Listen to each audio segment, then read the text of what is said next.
Conexão Esperato. Uma produção Esperato Investimentos. Tudo o que você precisa saber sobre o mundo dos investimentos.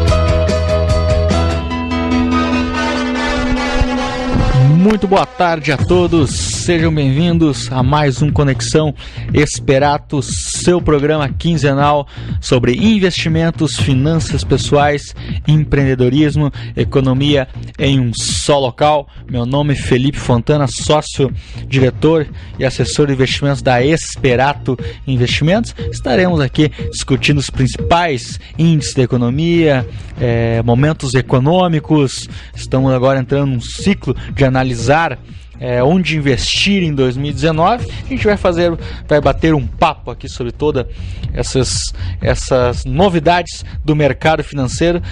Primeiramente, dar uma boa tarde aqui para o assessor de investimentos da Esperato, Ronaldo. Boa tarde, Ronaldo. Boa tarde, Felipe. Boa tarde, Elarrui. Boa tarde aos ouvintes. O programa hoje é antecipado para terça-feira. Teremos feriado nacional na quinta-feira.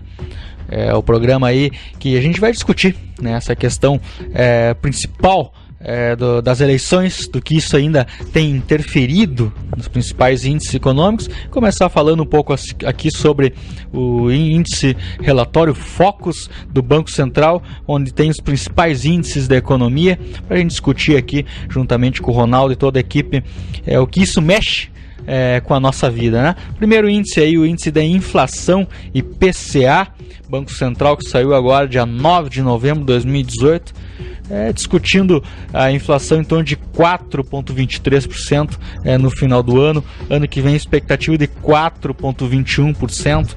A inflação é uma queda referente à semana anterior, demonstrando aí um certo controle da inflação. Já tivemos inflação em 2016 em torno de 10,8%. Quem aí já é mais antigo sabe o que é uma tal da hiperinflação. 1993, com mais aí de 1000% de inflação. Inflação é um índice que mexe principal os preços, né? Quem sofre com uma inflação alta é os mais pobres, né? Que realmente tem que gastar mais para uma cesta básica, uma gasolina. Então, o principal preocupação de um governo deve ser o índice de inflação, para não onerar demais os mais necessitados, a classe média, a classe C, D e E, ok? PIB, expectativa de PIB para esse ano em torno de 1,36%, expectativa para o ano que vem em torno de 2,50%, crescimento, viemos aí do PIB negativo durante 2 anos, 2016 e 2017, uma recuperação em 2018, isso aí com certeza demonstra um crescimento da economia no principal setor. O agronegócio ele sempre foi ao contrário, ele sempre cresceu, o que levou esse país, né, mesmo o PIB negativo, né, o agronegócio foi um PIB positivo durante esse período, né, o que sofreu muito a indústria. Como já disse Paulo Guedes, futuro ministro da Economia, vivemos momentos de desindustrialização há mais de 30 anos, uma coisa que tem que mudar nesse país, né? A desindustrialização. A gente vê bem esse ciclo, Felipe, com o IPCA, voltando a esse assunto especificamente. A meta da inflação, o centro dela é 4,5%. Então tu vê que o governo vai conseguir bater a meta dela quase exato. Isso é muito interessante, como você mesmo falou, nós já vemos inflação de 1000%, né? Então agora uma meta baixa de 4,5% e conseguir atingir ela é muito interessante. E a questão do agronegócio, Felipe, é o que sempre foi discutido, né?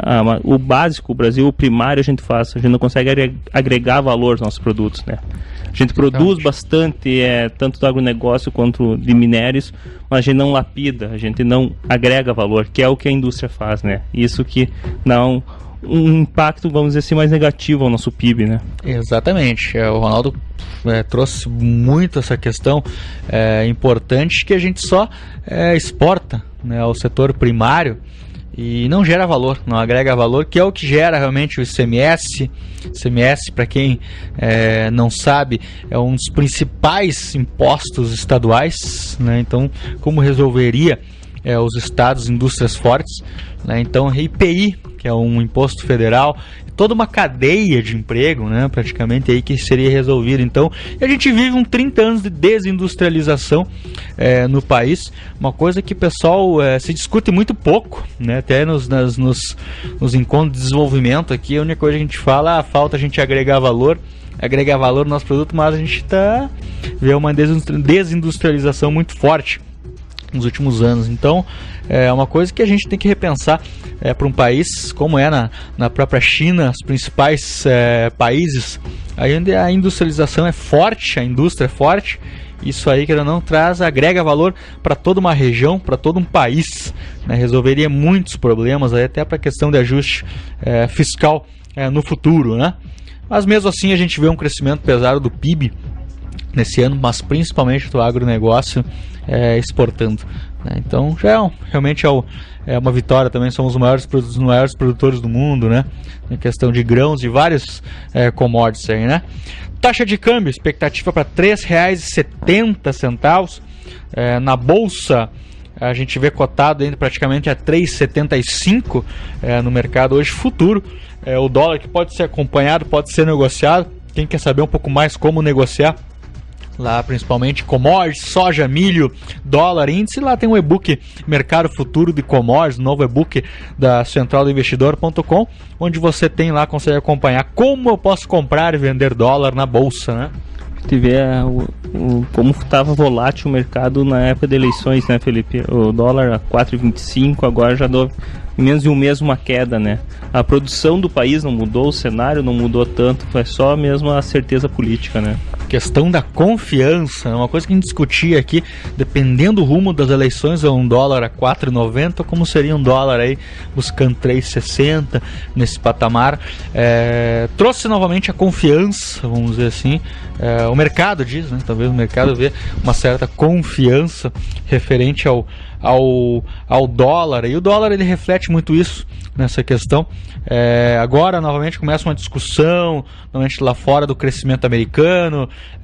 Lá fora está um pouquinho meio tenso, umas tensões principalmente aí entre Arábia Saudita e Estados Unidos, mexendo muito no petróleo, muitas ligações hoje, alguns clientes até que estão investindo em Petrobras, né? E se vê aí uma queda do petróleo, são 12 sessões onde o petróleo vem caindo lá fora, né? Por tensões entre Arábia Saudita e Estados Unidos, a morte de um jornalista, né, que houve realmente na Arábia Saudita, que vem mexendo aí por questões diplomáticas, né? Então é algo aí que, se analisar aí 12 pregões, que está caindo realmente aí o petróleo. Lembrando que o petróleo é um dos principais commodities nossas hoje, que leva realmente a receita, e dizem ainda mais que o petróleo é a commodity mãe, né? Sem o petróleo a gente não produz nada, né? Então é o principal commodity, as outras commodities também ficam de olho no petróleo. Exato, Felipe. O petróleo é a principal do Brasil, até pelo nosso meio, vamos dizer assim, de transporte, né? A gente não tem muita linha férrea, então é muito mais dependendo de estradas, né? E até próprios aviões. E a questão, Felipe, dessa volatilidade do petróleo, é muito interessante isso, porque se o preço do petróleo do barril cair muito, não fica viável a produção do pré-sal, né? Como a gente sabe, exatamente, que é um dos nossos grandes áreas de produção de petróleo. Então, um barril muito barato vale a pena exportar do que nós extrair do pré-sal. Então, acontece toda uma mudança e muitas vezes a gente não vê refletir, né, nos postos de combustíveis essa queda, por causa desse fator, né? Exatamente, é algo bem delicado essa questão do petróleo. Infelizmente no Brasil é um preço administrado, desculpa, o petróleo não, a gasolina é um preço administrado pelo governo.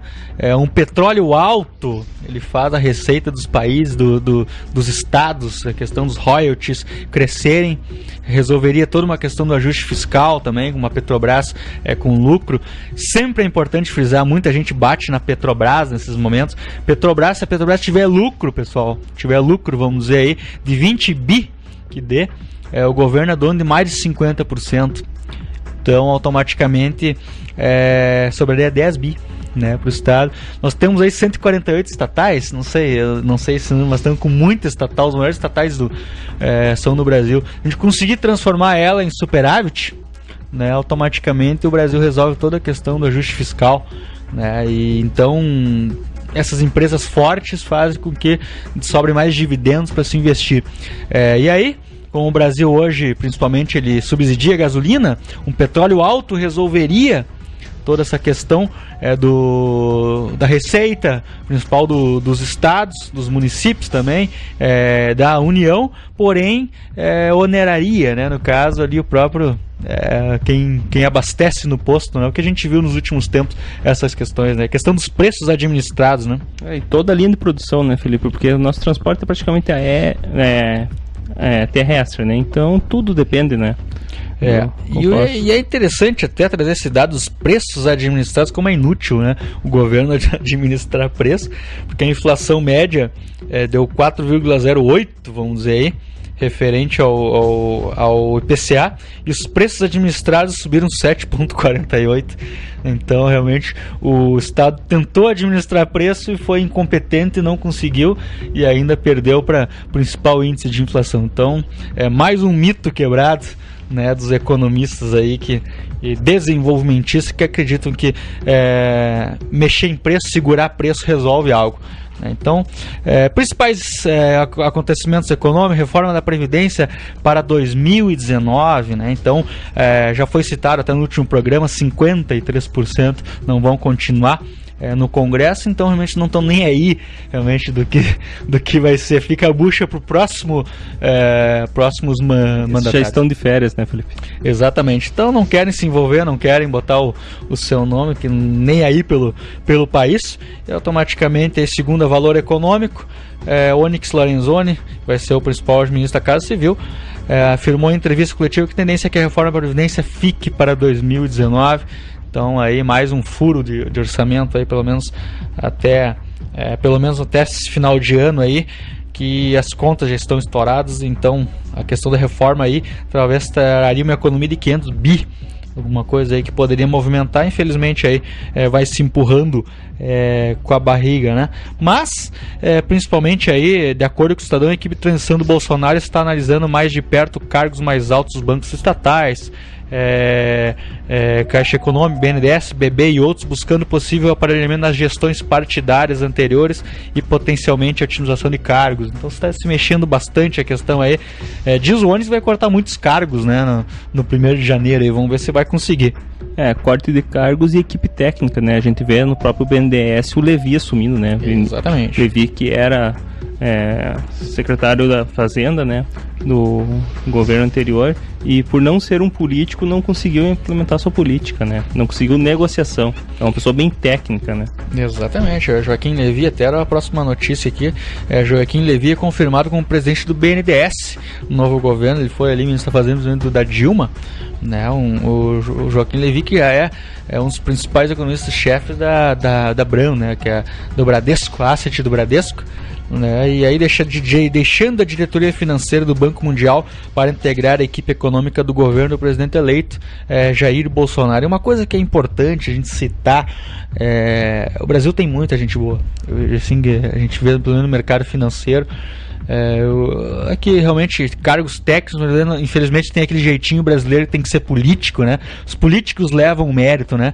Mas o Brasil tem muita gente boa, né? Principalmente o Joaquim Levi, grande tempo, já era diretor financeiro do Banco Mundial, né? Um dos principais bancos. O Henrique Meirelles já foi presidente dos principais bancos de Boston, principalmente. Então a gente tem pessoas aí, né? Temos aí Gustavo Franco, que agora faz parte aí da diretoria do Partido Novo, que foi um dos grandes cabeças do Plano Real, né? Então eu gosto de frisar muito isso, como a gente tem, pelo menos na nossa área que a gente pode falar, né, Ronaldo? A gente pode falar da área que é a área econômica, que a gente outras áreas talvez não tem como opinar, mas na área de financeiro, de investimento, a gente tem aí, querendo ou não, um país que saiu praticamente de hiperinflação e depois conseguiu se estabilizar a sua moeda. Sinceramente, o Brasil acho que é um case, principalmente, se analisar, né? Nós temos pessoas muito competentes na área, né, Felipe? Nós temos até o próprio grupo 3G, né, que é encabeçado pelo Paulo Lemann, da Ambev. Tu vê que todas as empresas, comprou o Burger King, comprou a Bud, então ele botando seus braços em cima de grandes empresas mundiais e sempre com uma gestão qualificada, né? A gente vê que o Brasil não é o problema pessoas, né? Não é o material o problema. A gente sabe que o empreendedor brasileiro ele sofre, né? Ele é guerreiro, né? tem um Estado que realmente é contra ele é várias variáveis, é o dólar lá em cima, e sem infraestrutura. Então o brasileiro, ele... Habilidade total do que vai acontecer. Então o brasileiro, querendo ou não, ele tem um sistema tributário falido, né? Então praticamente o brasileiro, ele o vencedor disso daí, né? O cara realmente tem que ser muito bom, né? Então é algo aí bem interessante de se analisar e falar bem. A gente sempre fala mal do nosso país, muitas vezes a gente vê muitos comentários negativos, mas a gente também tem que exaltar os grandes, os empreendedores, as pessoas aí que, querendo ou não só empreendedores, as pessoas que ajudam a comunidade, pessoas que fazem o a mais, né, pessoas aí que fazem a diferença, né, de uma nação, né? Então o Levi aí assumindo a questão do BNDES. Levi não defende o fim do BNDES. Segundo ele, o banco deve atender a enorme demanda por expansão da infraestrutura do Brasil, que é realmente a lógica. Nos últimos anos virou realmente crédito para rico, né? Mas espero aí que seja crédito para infraestrutura. Outra informação também: Minha Casa Minha Vida receberá novos recursos da Caixa apenas em 2019. Questão, como falei aos senhores, está muito complicada a questão fiscal. A gente já vê no Estado e na União ainda mais o país empurrando essas reformas para ser. Então a Minha Casa Minha Vida aí somente receberá novos recursos para o ano que vem. E aí também o outro dado que acredito que talvez um sentimento um pouco de luto também, de tristeza, que é o Senado aprova o reajuste para o STF, né, em torno aí de 16,38%. A gente faltando dinheiro aí, principalmente na saúde, educação e muitas questões, ainda algo que pode mexer com 6 bi. Né, então aí vai para sanção presidencial. Vamos ver se o Temer aí vai discutir isso ou não, vai vetar ou não, né? Tivemos acho que quase 2 milhões de assinaturas, né, do cidadão comum pedindo para isso não ocorrer. Vamos ver como é que vai ser isso aí, né? STF ele não produz, vamos dizer assim, não produz riqueza, né, Felipe? Então vocês sabem quem vai pagar essa conta, né? Vai ser dos nossos impostos, do nosso trabalho, né? E uma coisa interessante, o pessoal tem utilizado muito essa ideia isso aí não é um aumento, é uma reposição. É um aumento, né? Isso aí vai sair, pelo menos vai aumentar a carga. Então não pode ser uma reposição salarial, mas então vai aumentar a carga do bolso do cidadão, né? Então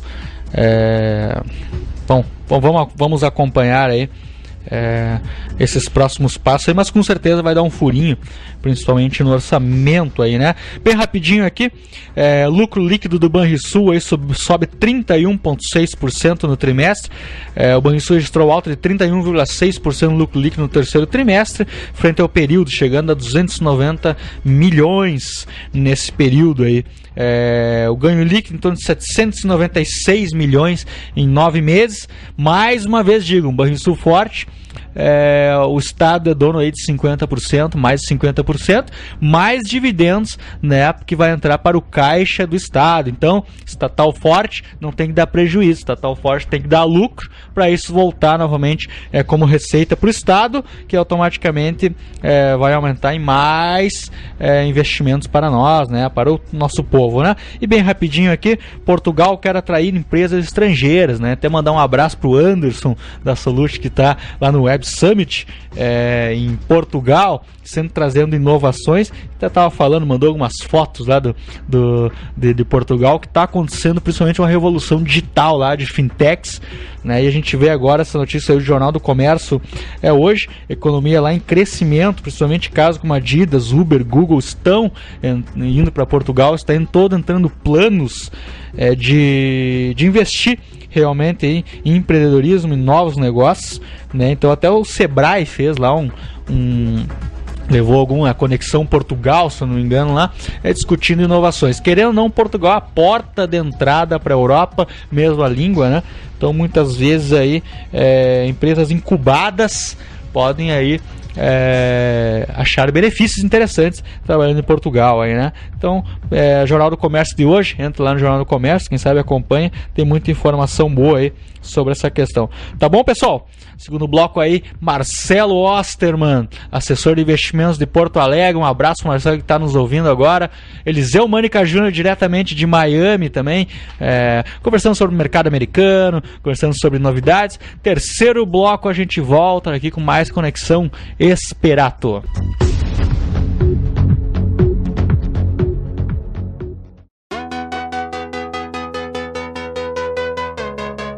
Conexão Esperato. Uma produção Esperato Investimentos. Tudo o que você precisa saber sobre o mundo dos investimentos.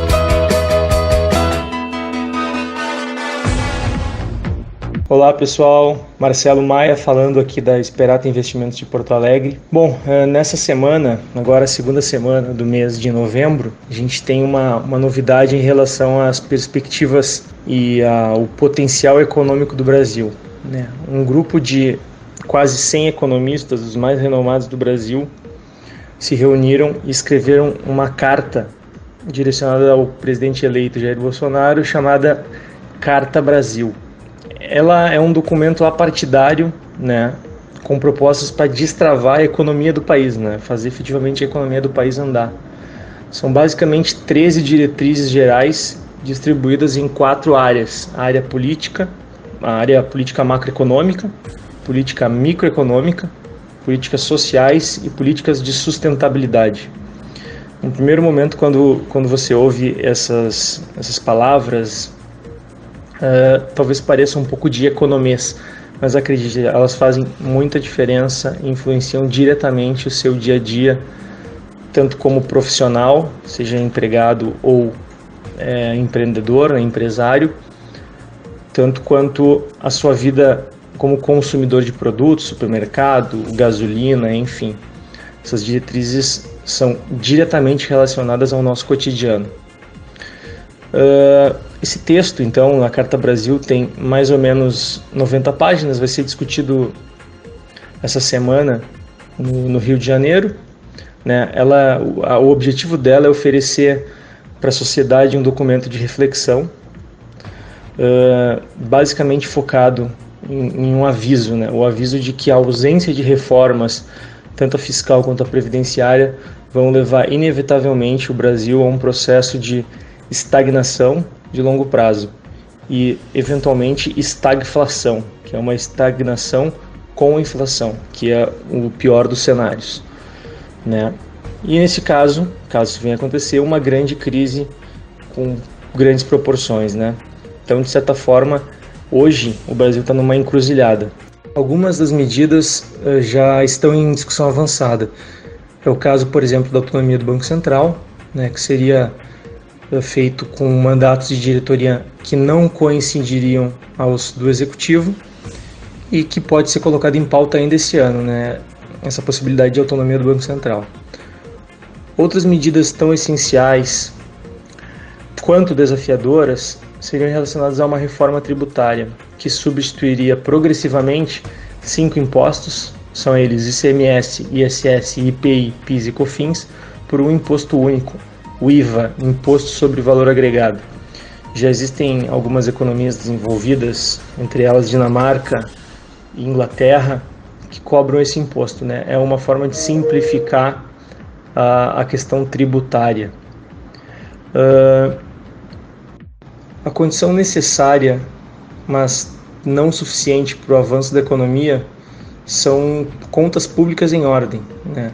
Então é necessário um ajuste fiscal grande, um ajuste fiscal que vai equivaler mais ou menos a 5 pontos percentuais do PIB, que diminuiria, de certa forma, consideravelmente a dívida pública brasileira, né? Transformaria um déficit de 2%, né, em relação ao PIB em um superávit de 3% do PIB, esses 5% de ajuste.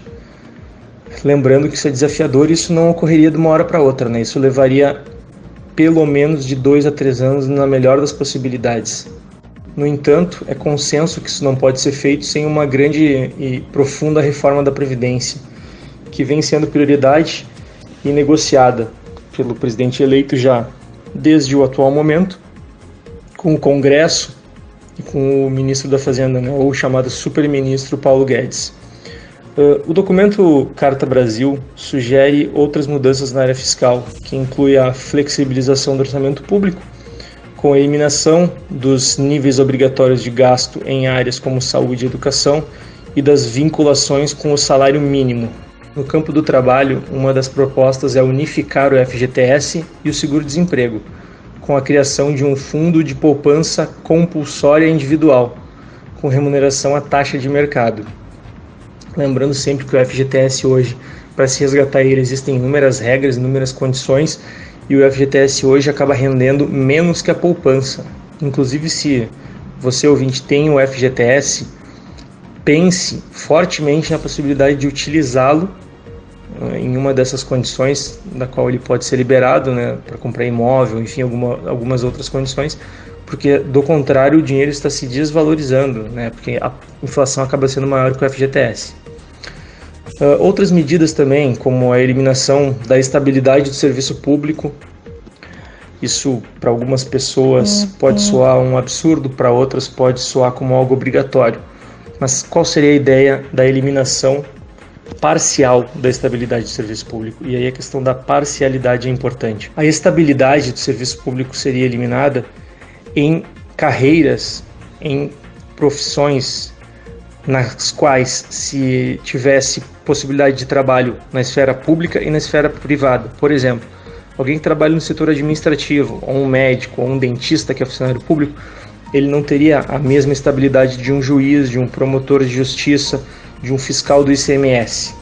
Por que isso? Porque essas profissões, juiz, promotor, fiscal do ICMS, elas não existem na esfera privada. Dessa forma, elas precisam ter uma estabilidade para poder cumprir de maneira idônea os seus trabalhos, né, as suas obrigações. Vamos pegar o exemplo de um juiz. Como seria um juiz trabalhando sem estabilidade? Ele sofreria pressão de todos os lados, políticos, enfim, para julgar dessa ou daquela forma. Então, algumas profissões estratégicas, algumas carreiras estratégicas devem seguir, sem dúvida, com estabilidade. No entanto, outras, a ideia dessa carta é acabar aos poucos com essa estabilidade, ou pelo menos limitá-la bastante.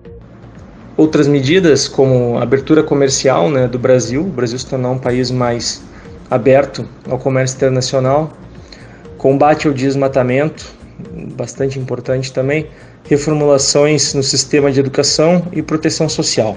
Agora, a parte curiosa, a criação dessa carta começou no dia 13 de agosto de 2015, né, que é o Dia do Economista.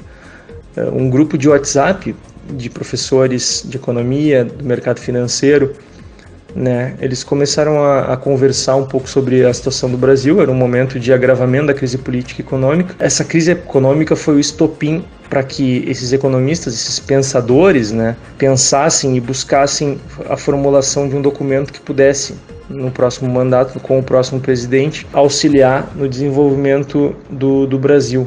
Esse grupo poderia reunir até 200 economistas, qual no começo desse ano 70 deles acabaram se encontrando em um seminário de 2 dias para definir e condensar as propostas. Tem uma lista de signatários aqui que subscreve a Carta Brasil. Eu vou citar rapidamente alguns aqui que foram até meus professores na URGS e dos quais eu tenho uma grande admiração e respeito, inclusive, por essa iniciativa que foca no desenvolvimento do país, né? Então vamos lá, entre eles tem o André Portela, meu professor, Carlos Eugênio Lustosa, Marcelo Portugal, Sabino Porto Júnior, entre outros grandes economistas do mercado financeiro também, que subscrevem essa Carta Brasil. No mais, o mercado se encontra em compasso de espera, né? Tanto o mercado de renda variável, o Ibovespa, quanto os juros futuros, né? O DI futuro, em compasso de espera, para a definição de toda a equipe, de todos os ministérios do presidente Jair Bolsonaro. A gente teve bastante volatilidade aí até a semana do segundo turno. Agora existe a tendência de uma maior estabilização e até de uma eventual realização de lucros, né? Especialmente falando tange às ações, né? Algumas ações subiram 30%, 40%, então os investidores agora tendem a fazer a realização de lucro. Afinal de contas, lucro bom é lucro no bolso. Bom, no mais é isso, pessoal. Fiquei realmente esperançoso com essa Carta Brasil. Eu já sou um otimista natural, já estava otimista com a eleição do presidente, do Jair Bolsonaro, não objetivamente por ele, mas pelas possibilidades de reformas, pelas possibilidades de liberar a economia, abrir a economia, depois com a confirmação do ministro da Justiça, ministro da Fazenda, enfim, pessoas que conhecem objetivamente suas áreas, acabei ficando mais otimista ainda. Essa Carta Brasil assinada por esses economistas acaba corroborando e auxiliando o futuro presidente, o futuro governo, mostrando que eles estão também à disposição para eventuais auxílios na construção de um país melhor para todos nós. Com meu abraço aqui para todos, especial para o Felipe Fontana e para o Eliseu, que fala diretamente de Miami, e o Filipão diretamente de Santo Ângelo. Abraço a todos, voltamos ao estúdio. Uma boa tarde a todos, mais um Conexão Esperato. E eu aqui, Eliseu Mânica Júnior, diretamente dos Estados Unidos, de Miami. Mês de outubro sensacional aí para o mercado de ações. Quem esteve investindo teve ótimos retornos, né? Tivemos essa parte de eleições finalizada, essa questão. E com ela vieram algumas esperanças, né, implícitas, principalmente quanto à questão de reforma de previdência, quanto à questão de utilização de pessoas técnicas, né, para os cargos de ministro, né, sendo passada a questão de que seriam utilizados somente o pessoal com expertise, com capacidade técnica, e não apenas questão de indicação, né. Então tudo isso trouxe e traz perspectivas de melhora, porque a gente precisa controlar do ponto de vista econômico, independente de quem fosse que ganhasse, né? A gente tem que controlar essa questão de gastos, rever algumas coisas, porque o Estado vem gastando bastante, né? O país vem gastando bastante, e com isso tende a vários estudos que a gente tem acesso, o Estado tende a ter um custo muito perto do que produz do PIB, e aí com isso fica comprometida totalmente a renda, né, digamos assim, a capacidade de investimento. Isso aí trava o país, trava o crescimento. Então, com a finalização das eleições vieram algumas perspectivas, expectativas de melhoria da economia, algumas mudanças, né? E com isso fez com que a Bolsa, que antecipa coisas, a Bolsa de Investimentos, o investimento em ações, que antecipa fatos, normalmente a gente acredita, o mercado de ações ele antecipa 6, 8 meses, ele tenta antecipar certos movimentos da economia, ou que trazem efeito para a economia e o crescimento, né? Então, já antecipando algumas coisas, ou tentando antecipar, a Bolsa teve aí uma alta de cerca de 10% apenas no mês de outubro. E isso, para quem tem capital investido, é uma parte de poupança também, né, digamos assim, uma forma de poupar. E algo que sustenta essa alta, né, é o fluxo, né? E dessa vez algo vem acontecendo diferentemente das altas anteriores. Normalmente o fluxo no Brasil, quem comanda, digamos assim, são os estrangeiros, né? Existem vários tipos de investidor: o investidor estrangeiro, investidor institucional, que seriam fundos de pensão, bancos, tesouraria de bancos, né? Pode ser, ou para capital, ou para aplicar o valor, pessoa física, né? Investindo também, e pessoas jurídicas aí também, né? Então, dessa vez a alta, normalmente quem manda, digamos assim, no mercado é o investidor estrangeiro. Só que dessa vez ele retirou capital uns 15, 20 dias antes do resultado das eleições. E mesmo assim a Bolsa Brasileira continua subindo. Fruto do quê? Fruto do próprio investidor institucional e da pessoa física. Ou seja, o próprio investidor nacional é quem sustentou essa alta da Bolsa Brasileira, e que é algo bem diferente do habitual, né? O habitual é o quê? Que lado que o estrangeiro está é o lado que normalmente a Bolsa anda, né?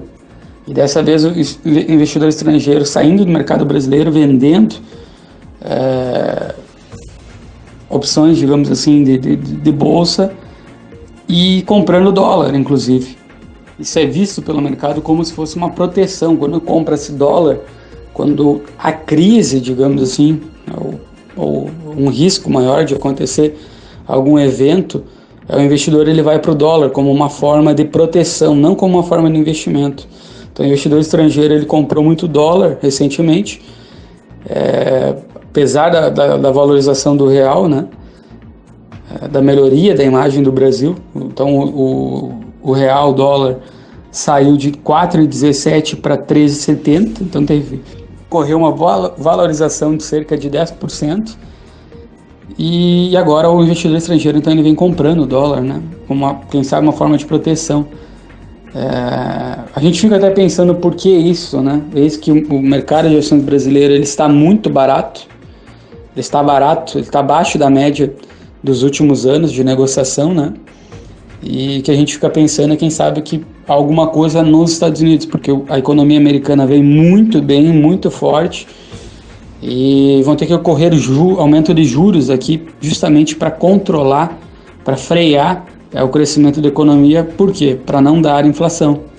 Inflação, quando descontrolada, a média aqui, a busca da inflação aqui, o teto é ao redor de 2%, né? Enquanto que no Brasil hoje é em 4,5%, já está bem abaixo no Brasil do que já esteve alguns anos atrás, mas visando controlar essa inflação, então, dado o crescimento forte da economia americana, o desemprego nos últimos 60 anos mais baixo, o mercado de ações extremamente valorizado depois de 8, 9 anos só valorizando-se.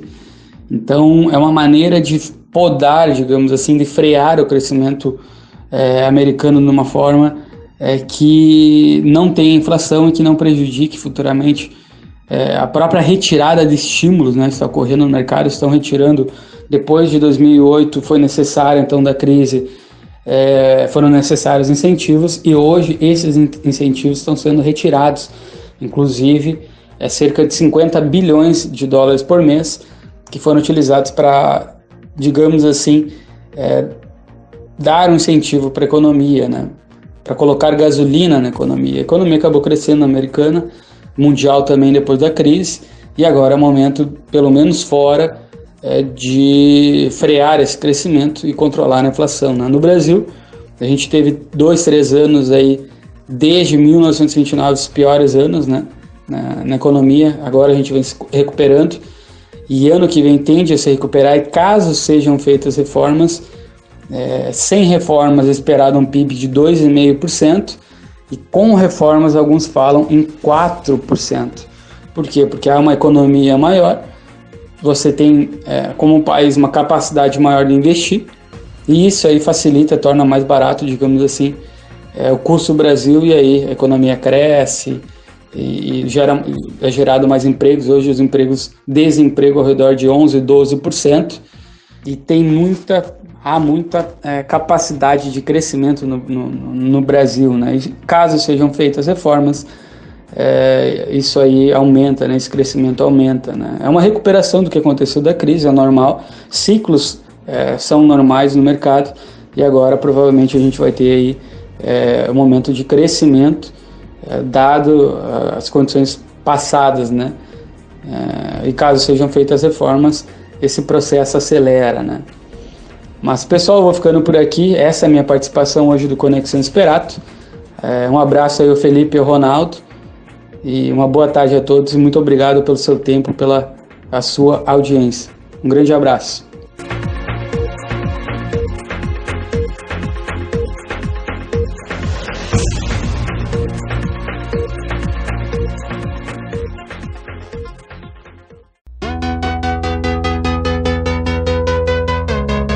Conexão Esperato. Uma produção Esperato Investimentos. Tudo o que você precisa saber sobre o mundo dos investimentos.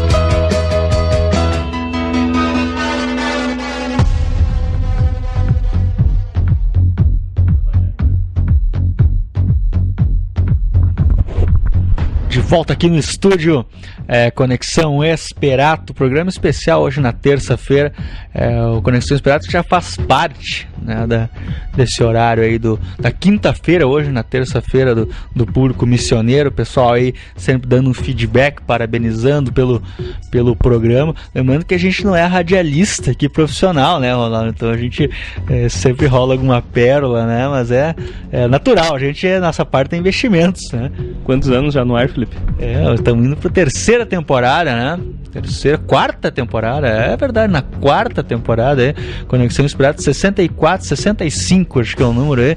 Passamos aí por diversas crises, discutindo aí. Sempre é importante dizer a data do programa, porque senão podem editar, né, lá os primeiros Conexões Esperato, onde a gente comentava sobre juro alto, inflação alta, né? Então esse Conexão Esperato hoje já faz parte desse horário aí do público missioneiro. Manda um abraço aí para todos os ouvintes que aí nos escutam e sempre dão um feedback positivo, sempre um feedback de melhora, né? A gente que não é profissional, então a gente fica muito feliz. Um abraço a todos. Você também que está ouvindo o podcast, você pode acompanhar todos os programas, todos os episódios no www.centraldoinvestidor.com, o programa aí que você consegue acompanhar. Muitos passaram por aqui já. Rayan dos Santos teve aqui um podcast, Rayan, hoje, que é do Instagram, mais de 100 mil seguidores, já esteve aqui no Conexão Esperato comentando. Camila Farani, que faz parte aí do grupo hoje do Aprendiz, né, o sócio, se não me engano, né, e Shark Tank, exatamente, Shark Tank. Tá passando a Bandeirantes, não sei se exatamente, passou também no Conexão Esperato. Então, passa na Sony o programa, né? Então, passou aqui também, né? E então, Conexão Esperato hoje sempre trazendo novidades, discutindo a questão do empreendedorismo, economia, finanças pessoais, investimentos em um só local, né? Começando então toda essa discussão, né, Ronaldo, onde investir em 2019. Semana passada, 2 semanas atrás, já tinha comentado sobre os CDBs de inflação, né, que é uma opção muito interessante. CDB de inflação pagando aí para 4 anos, poupança mais inflação. Imagina receber a poupança mais a inflação com a mesma segurança da poupança, só na Esperato, só na XP lá. E falar um pouco da nossa taxa, né, Rana? Não é milagre. Na verdade, ela vem toda uma lógica que a gente, com volume, hoje com a XP de 150 bi, uma Esperato hoje quase 300 milhões de reais, a gente consegue negociar nas grandes casas, nas tesourarias lá do banco. A gente bate no tesoureiro lá do grande banco, eu tenho aqui um volume de 20 milhões, o que tu consegue para mim? Então a gente consegue uma taxa, na verdade, de atacado pro cliente. Esse que é o grande diferencial, que às vezes um banco menor não consegue, um banco menor, uma agência menor aqui no interior não consegue, né? Exato, né, Felipe? É aquela ideia, não tem almoço grátis, né? Exatamente. Trabalhamos com grande volume e redução de custos. Então tem um custo logística, agência, estrutura física, tudo isso é reduzido. Poucos intermediadores, direto com o banco com um volume muito superior. Então é isso aí. Não é milagre, não é nenhum tipo de engenharia muito louca, gestão. É natural, né? Pega uma XP hoje 150 bi em custódia, uma Esperato hoje com 300, vamos ter que alocar 20 milhões numa manhã aí, né? Então a gente consegue o tesoureiro, não, para isso eu consigo uma taxa muito melhor. Sempre lembrando que todo recurso, claro, no CPF da pessoa, né? Quando a gente fala dos 20 milhões lá no volume de negociação que a gente consegue, né? Com grandes bancos, então a gente consegue uma taxa de atacado para o cliente. Então você consegue 119 do CDI para 3 anos, uma taxa que aqui muitas vezes nos grandes bancos, nas agências consegue 100% CDI, às vezes 102% CDI para 3 anos, 3 a gente consegue até 122, dependendo do prazo, né? Então essa aí traz todo esse benefício, né? Sempre lembrando também, não existe mágica, né, nos investimentos, aquela questão, né? Hoje o CDI está 0,54, se alguma coisa está entregando para ti 1,5, 2, quer dizer que se corre um risco. né? Então, quando a gente fala esses termos 119% do CDI, 120% do CDI, ele multiplica, né, pelo 0,54, que é o CDI hoje, e aí faz os pagamentos. É uma aplicação de renda fixa, né? E qualquer aplicação que rende bem, acima, o dobro, o triplo disso, é natural que ele corre um pouco mais de volatilidade, né, Ronaldo? A volatilidade nesse investimento, então pode lá na frente carregar em perdas ou mais ganhos, né? Exato, Felipe. Se alguém vier com a conversa, lhe garanto 2% ao mês, não tem que ser pesquisado. Hoje em dia nós temos o Google aqui, ferramentas de pesquisa na internet, que pode ver, é regulamentado, tem autorização do Banco Central, tem registro na CVM, já tem um histórico, a empresa, então tudo isso pode ser analisado. É sempre desconfiar de algo, prometer uma renda variável com retorno fixo, né? Isso já não existe no mercado, né? Essa questão a gente sempre frisa lá, né? Para todos, consegue 1%, 1,5%, 2% ao mês. Não existe como prometer uma taxa, né? E rentabilidade passada não é garantia de rentabilidade futura. Pode acontecer um fundo lá performar bem e entregar 24% no ano, mas prometer realmente algo aí não existe, né? Então sempre busca um especialista lá, busca um assessor financeiro para conversar sobre isso conosco. A gente sempre está à disposição, tomar um café conosco lá. Não existe mágica, não existe almoço grátis, there's no free lunch, como já dizia Milton Friedman, né? Então pesquise, dá a verificada, não existe aí uma taxa fixa, ainda mais taxas altas, né? Então sempre, e todo alto retorno ele existe um risco por trás, e esse risco é fundamental ser calculado. Quando a gente monta carteiras para colocar esses riscos, a gente sempre leva o perfil do investidor, né? Sempre no máximo 5, 10, 15%, dependendo o risco que o cliente quer correr, né? E o demais a gente tenta o objetivo de ter um ganho acima da inflação, né? Se a gente conseguir um retorno acima da inflação, a gente vai ter uma vida próspera. O retorno passado, Felipe, foi muito bom que tu tocou nesse ponto.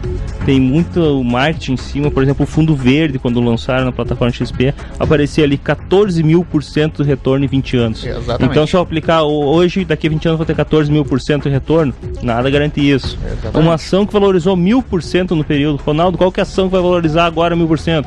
Não tem como lhe garantir. Prever o futuro não existe, né, Felipe? Como já diz, renda variável, ela varia. Então é fundamental. Renda fixa, por isso que já uma aulinha aqui de investimentos. A renda fixa é aquela que eu chego para você e já negocio a taxa. Você vai receber o tanto, você vai receber pré-fixado, uma taxa aí fixa, você vai receber o CDI, ou vai receber a inflação mais o índice, vai receber o índice dolarizado, beleza. Renda variável depende das condições do mercado. Compro soja para tentar ganhar uma variação de soja nesse período. Se não der certo, como é que eu faço minha gestão de risco? Então isso aí, tem um curso bem interessante lá que é o Introdução à Análise Gráfica, Introdução à Bolsa de Valores, a gente só discute gestão de risco, para quem quer ser operador de mercado, negociar a Bolsa de Valores. Gestão de risco é a melhor, vamos dizer assim, aquela frase, o melhor estudar, bota no Google a gestão de risco nos investimentos, você consegue acompanhar o que você precisa para isso aí. Então não aceite aí, principalmente duvide, né, retornos garantidos, né, tentem buscar sempre um especialista, um assessor financeiro. Estamos lá disponível, Esperata Investimentos desde 2011 em Santo Ângelo região, tentando levar educação financeira, que é o objetivo desse programa também. E aí muitas aplicações com taxas interessantes, não existe mágica, como falou o senhor, taxa de atacado, disponíveis a todos os investidores. XP Esperato, que agora tem até o braço do Itaú junto conosco e trazendo mais uma credibilidade para o grupo XP. Tá ok, pessoal? Um abraço a todos aí. Daqui 2 semanas estamos de volta na quinta-feira. Programa Conexão Esperato na 4ª temporada. Um abraço para o Marcel lá em Porto Alegre. Eliseu Mânica Júnior, agora se preparando para o inverno lá em Miami. Um abraço a todos os demais assessores, clientes e o pessoal de Santo Ângelo, região, os missioneiros que estão nos ouvindo aí. Um abraço a todos, até daqui 2 semanas.